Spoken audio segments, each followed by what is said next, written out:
Hello दोस्तों, नमस्कार। मेरा नाम है कृष्ण मोहन और आप हैं ज्ञान अमृत ऑनलाइन पे। जी हाँ दोस्तों, आज का जो टॉपिक है वो है तारिक रहमान। और 17 वर्षों के बाद तारिक रहमान फिर से बांग्लादेश में घर वापसी किए हैं।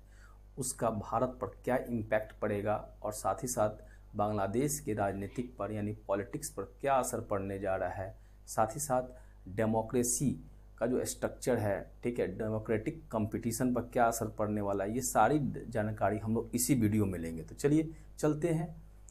यहाँ पर आप देख सकते हो कि तारिक रहमान, ठीक है, जो कि 25 दिसंबर, ठीक है, ठीक 2 दिन पहले 2025 में, ठीक है, यूनाइटेड किंगडम से बांग्लादेश में एंटर करते हैं 17 वर्षों के बाद, यानी आफ्टर 17 ईयर्स, ठीक है।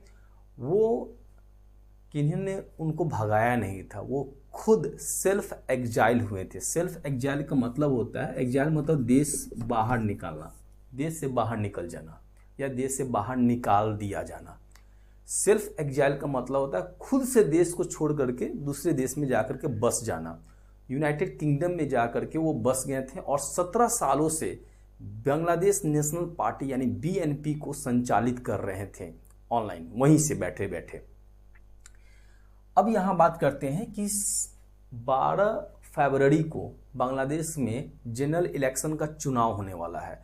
अब इनका 17 वर्षों के बाद घर वापसी आना यानी बांग्लादेश आना, बांग्लादेश के पॉलिटिक्स पर क्या असर पड़ेगा, ठीक है, उसको हम लोग बेहतर ढंग से समझेंगे।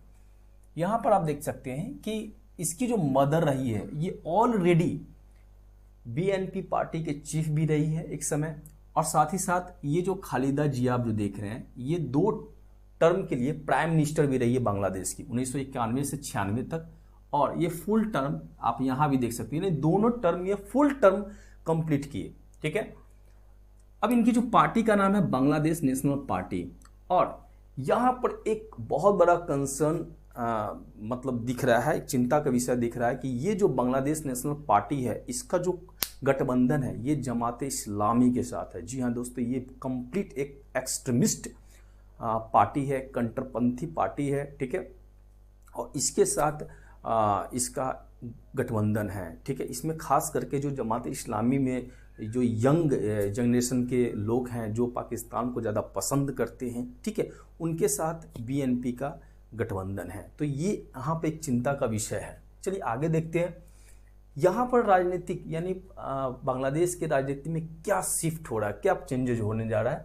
तो यहाँ पर आप देख सकते हो कि बीएनपी, चलिए एक अच्छी बात है कि बीएनपी जो पार्टी है बांग्लादेश नेशनल पार्टी, जो कि ऑनलाइन वहाँ से कंट्रोल हो रहा था 17 वर्षों से, कहाँ, यूके यूनाइटेड किंगडम से कंट्रोल हो रहा था, लेकिन अब जा करके इसका जो एक्टिंग चेयरपर्सन मतलब अभी जो कार्यवाहक जो चेयरपर्सन है, लीडर है, वो यहाँ पर आ जाएंगे, कहाँ, बांग्लादेश में। तो यहाँ पर क्या होगा कि फिर से बीएनपी बांग्लादेश में रिसर्जेंस करेंगे, फिर से इसका री इमर्जेंस होगा।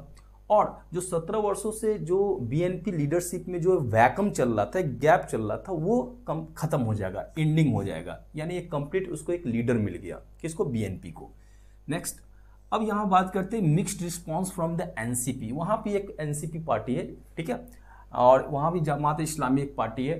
तो उनके तरफ से अगर रिस्पांस की अगर बात करें तो बहुत ही एक मिक्स्ड रिस्पांस उन्होंने बताया कि कहा कि चलो कोई बात नहीं है, BNP must come and join the election फ्रे, उसको चुनाव में लगना चाहिए। तो इसके लिए कोई सभी ने वेलकम किया। बट यहाँ पर एक जो पार्टी है जिसका आप नाम सुनेंगे, अवामी लीग। जी हाँ, ये शेख हसीना की पार्टी है अवामी लीग, और इसको बैन भी कर दिया गया 2026 में, यानी 12 फरवरी 2026 में जो बांग्लादेश में चुनाव होने वाला है उसको लेकर के अवामी लीग जो पार्टी है उसको बैन कर दिया, कहा कि आप चुनाव नहीं लड़ सकते हैं, ठीक है। अब इन्होंने एक्सप्रेस्ड कंसर्न किया यानी चिंता जताया है, कहा कि इसके जितने भी जो लॉ मेकर्स है, लॉ मेकर्स मतलब इसके जितने भी विधायक है या फिर जो मेंबर ऑफ पार्लियामेंट्स है, उन्होंने यह चिंता जतलाया है कि ये कि बीएनपी का जो गठबंधन है जमात इस्लामी के साथ है और ये कंप्लीट एक एक्सट्रीमिस्ट ग्रुप के साथ हाथ मिला लिया है, और इसका जो ये एंटी इंडिया कैंपेन चलाता है, जिसके कारण हम इससे सेटिस्फाइड नहीं हैं, ठीक है। साथ ही साथ यहाँ पर आप देख सकते हैं कि ब्रॉडर पॉलिटिकल अगर इम्प्लीकेशंस की अगर बात करें, ठीक है, तो इसका एक अच्छा आउटकम यह भी हो सकता है कि डेमोक्रेटिक कंपटीशन यहाँ बढ़ेगा। चलो कोई तो है कि पॉलिटिकल पार्टी आकर के डेमोक्रेटिकली तरीका से इलेक्शन में लड़ रहा है, अपने आप को इन्वॉल्व कर रहा है। तो चलो एक चीज़ है कि यहाँ पर डेमोक्रेटिक कंपटीशन होगा कि बहुत सारे रीजनल पार्टीज भी होंगे, ठीक है। वहाँ पर फेडरलिज्म का एक कंसेप्ट, एक बीज, एक सीडिंग बीज वहाँ पर दिख रहा है कि चलो ठीक है, बांग्लादेश में भी डेमोक्रेसी दिख रहा है। यहाँ पर पॉलिटिकल जितनी पार्टीज है वो अपने पॉलिटिकल राइट्स के लिए क्लेम करेंगे। तो चलो ये भी एक पॉजिटिव प्लस पॉइंट है ना। नेक्स्ट कि रजिस्टर्ड वोटर्स, यानी 27 दिसंबर डेडलाइन रखा गया है कि वोटर्स को जितने भी जो जेन्युइन वोटर्स है उसका रजिस्ट्रेशन किया जाएगा, ठीक। तो इससे भी क्या होगा कि जो बांग्लादेशी हैं, सिटीजन्स हैं, उसका अपना नाम उसके इलेक्टोरल रोल्स उसके जो रजिस्टर में हो जाएगा, वोटर लिस्ट में हो जाएगा। यहाँ पर बात करते हैं रिस्क एंड अनसर्टेनिटीज है। अभी भी रिस्क है ये इलेक्शन कंडक्ट कराने में। अभी भी यहाँ पर बांग्लादेश का जो पॉलिटिक्स देखेंगे वो कंप्लीट एक रिस्क है और अनिश्चितता दिखती है। कारण क्या है कि यहाँ पर जो ongoing tension that has been running since 2024, वो 2024 से यहाँ पर, जैसे वहाँ पर जो आप देख सकते हो कि पॉलिटिकल अपराइजिंग हुआ, विद्रोह हुआ, जिसमें शेख हसीना को आउस्ट कर दिया गया और शेख हसीना इंडिया आ गई, भाग गई। तो यहाँ पर आप देख सकते हो कि 2024 में शेख हसीना को वहाँ गद्दी छोड़ना पड़ा, पीएम पोस्ट छोड़ना पड़ा। और आप देख सकते हो कि 2026 का जो जनरल इलेक्शन है जिसमें अवामी लीग को क्या कर दिया गया, पार्टी को डिसक्वालीफाई कर दिया गया, ठीक है। तो यहाँ भी एक रिस्क है, ठीक है। जब आप डेमोक्रेसी को अडॉप्ट किए हैं, और भी डेमोक्रेसी में जब मल्टी पार्टी सिस्टम है, तो ऑब्वियसली किसी भी अगर पॉलिटिकल पार्टी, वो पॉलिटिकल पार्टी जो रूलिंग में है, ठीक है, उसको आप डिस्क्वालीफाई कर करके जितने अपोजिशन लीडर्स को आप लाइएगा, अपोजिशन पॉलिटिकल पार्टीज को लाइएगा, तो बहुत ही हेल्दी डेमोक्रेसी नहीं माना जाएगा उसको, ठीक है। फिर भी यहाँ पर आप देख सकते हो कि यहाँ पर अवामी लीग को डिस्क्वालीफाई कर दिया गया 2026 के जनरल इलेक्शन के लिए।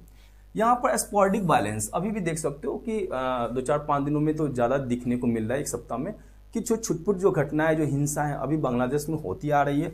और खास करके मीडिया को कंट्रोल कर दिया गया है। कहीं नहीं, जो फोर्थ पिलर ऑफ डेमोक्रेसी जिसको माना जाता है मीडिया को, उसको रिस्ट्रिक्ट कर दिया गया। और जिसके कारण से मीडिया के जितने भी लोग हैं वो अपने आप में चिंता जता रहे हैं कि ये अच्छा तरीका नहीं, क्योंकि हमारे जितने भी राइट्स हैं उसको कंटेन किया जा रहा है, उसको कंट्रोल किया जा रहा है ना। वो वहाँ के इंटरिम गवर्नमेंट यानी तत्कालिक जो मोहम्मद यूनिस के गवर्नमेंट है उसके द्वारा मीडिया को कंट्रोल किया जा रहा है। तो दोस्तों कैसा लगा यह वीडियो? Thank you.